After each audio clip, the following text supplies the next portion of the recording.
seed in the East behind both the Bulls and the Heat. But remember, as of right now, Kyrie cannot play in any games in New York because of the vaccine mandate. So Jay Williams back here with us. Jay, the 1 seed means home court, and home court right now means no Kyrie. So how much should the Nets value home court advantage? Because this is a unique situation here. Well, the Nets should be competitive, right? But I actually think this is perfectly set up for them. Because now you need James Harden to do exponentially more, averaging 22 points per game. He hasn't averaged that since his 3rd year in the league, right? So now he needs to do more. You take your time with bringing Kevin Durant back off that that sprained MCL. Yep. And then if you happen to fall to the 5th or the 6th seed, the 7th seed, like if I'm the Nets, I'm completely fine with that. As long as my big three is on the court the majority of the games in a series, I'm not saying to go out and sandbag games. I'm just saying, if you have to take your time extra with Kevin Durant, I'm okay with being at 6, because if you're in that seed range, now all of a sudden, Stephen A., now you have Kyrie Irving on the floor for not a home court advantage for another team, it's called a home court disadvantage. Like I've seen what they're able to do to the Chicago Bulls in Chicago when Kyrie, James Harden, and Kevin Durant are hitting on all cylinders. And if you got the majority of your games with those three on the floor, then I don't care about home court advantage. Home court advantage don't mean nothing to me with those three dudes on the court. Don't mean nothing.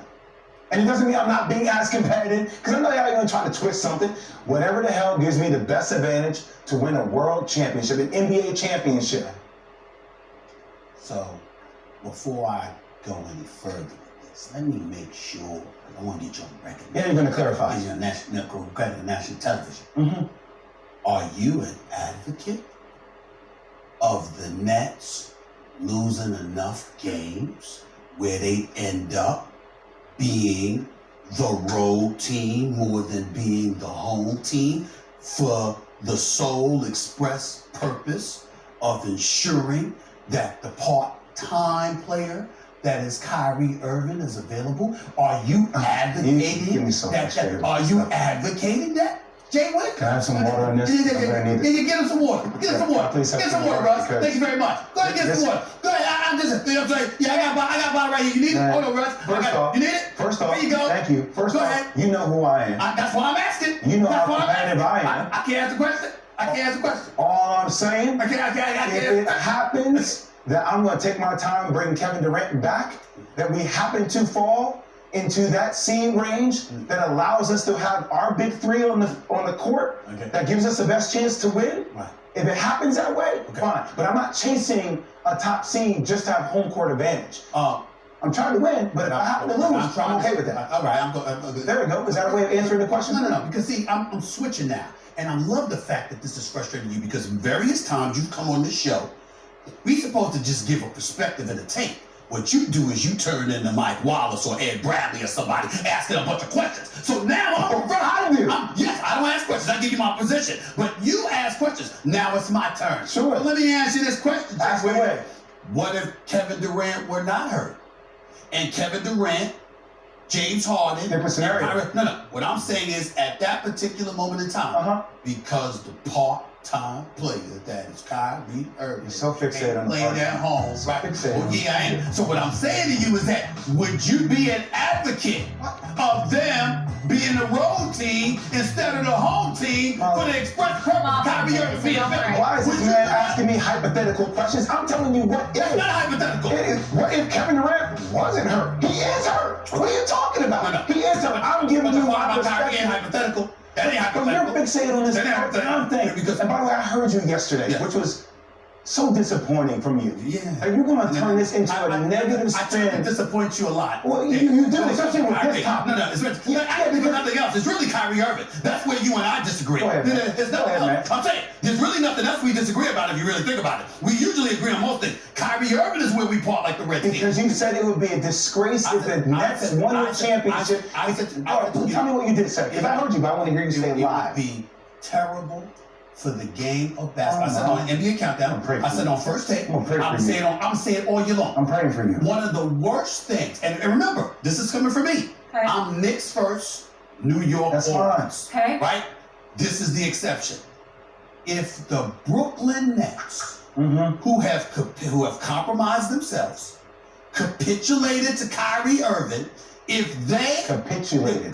Yes, I said it. Interesting. I said it. They acquiesced to Kyrie. I didn't go to acquiesced. I didn't go to Capitulated is a big word. What are you talking about? But I'm intelligent. So they're acquiescing to Kyrie's demands, is what you're saying. I didn't say demands. I said capitulating to the wishes of Kyrie Irving. To the wishes? If Kyrie Irving's Brooklyn Nets were to win the championship, it's bad for basketball. Wishes. It's bad for basketball. What are Kyrie Irving's wishes? It's bad. What are you talking about? You said capitulated to Kyrie Irving's. Kyrie Irving ain't playing home games. Is that's a Kyrie Irving wish? Well, you know what? As far as I'm concerned, he can change it. He can change it. He can change it. He can change it. But he isn't, and that's fine. But what I'm saying to you is this: Kyrie Irving being available for just road games, and him playing for the Brooklyn Nets under those conditions, after they initially said, "No, you all in or you all out." I believe that if the Brooklyn Nets win the championship, it would be bad for basketball. Let me explain why. Okay, go ahead. Because as I've said to you on many occasions in the past, and we ain't gonna get into the vaccine and all this stuff, because I truly understand, people have different opinions about it, and I'll leave it alone. I don't touch it, right? But I've said this, and I'll say it to you again. Okay. That wasn't the first time Kyrie Irving has been off from work. And the reality of the situation is that this brother, and I'm not saying he don't work hard on this game, he's spectacular. We all know he's superstar in box office. I give him $50 million a year. This is the other thing I said. I'd never give him a long-term contract again. He's not. I'm okay with that. I make him one of the highest paid players in the league, but it would be 1 year at a time to ensure that he's going to show up to work to earn his money.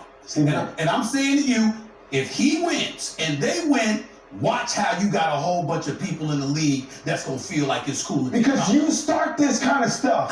You know what the narrative should be for the NBA? Me? Do you want to know you know what narrative I would perpetuate? Okay, go ahead. If I had your platform, which we kind of do in the same way I come on before you. Yeah, you do have a 4-hour platform. I do. I talk about how great it is that the league is working with cities, with players who are unvaccinated and vaccinated, to work together to come to an ultimate goal about having an NBA championship. I don't take negative twist on that scenario and say how disgraceful it's going to be. You use this word all the time. I watch all the rankings every single weekend, NFL games. You got Cardinals up there, you got the Cowboys up. You say it's fluid. Isn't life fluid, Stephen A? Okay. Isn't there a different way we felt a couple months ago compared to the way we feel right now? Doesn't that deserve to be in the scenario? Gentlemen, speaking of fluid, I'm the matriarch of the show. I actually know your schedule. You need to be on radio. See? Sorry, I don't want to interrupt the debate. I know.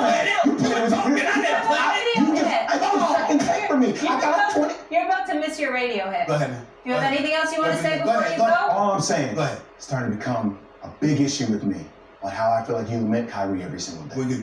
It's like you're attacking this man's character left and right every single day. He hasn't said anything. To be continued, but let me say this to you. I don't give a damn. I know you don't. Hold on, let me finish. I don't give a damn if it's a big issue with you.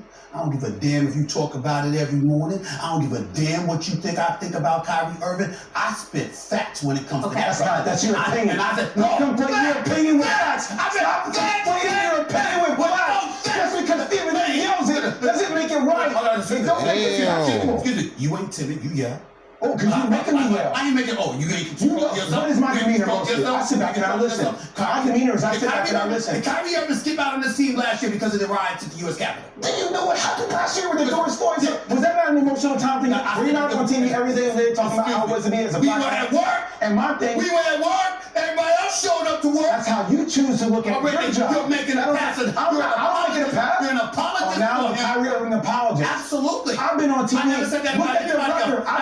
I've never said that about anybody else. I've been on Kyrie Irving, yeah. I've been on TV and I have criticized moves that Kyrie made when he was in Boston. I didn't say you didn't. Well, you call me a Kyrie Irving about this. Because he's unprecedented. About this, Jay. Sorry, Molly. No, it's fine. I just didn't want you to miss the radio hit. I didn't say that about anything else you said about Kyrie. About this issue with the Nets, yes. You have been an apologist. You're damn right. You're holding it against Kyrie that the Brooklyn Nets were the team that told him, you know what? we can't have you be because it's going to mess up with our team chemistry. I'm holding it against you. Go ahead. Kyrie. All right. Now, your Kyrie things have changed a little bit because it's fluid, like Stephen A. Smith said. Come on back. I'm holding it against But it's Kyrie. a disgrace. I'm holding it against Kyrie Irving that he coaxed a whole bunch of brothers into making commitments and that he ultimately did. He coaxed a bunch of brothers into making a commitment. Yes. And now you're using the fact that he's unvaccinated by saying he copped out on a commitment? Well, how about the people that lost their jobs? The U.S. copped out on their commitment? The U.S. Capitol stuff, that wasn't no vaccine issue. I brought that up. That's how Kyrie. I went up about that last year. Gentlemen, it's over. Coming up here on First Take. Brother, take. I don't. Well, it's over for now. You can revisit it another day.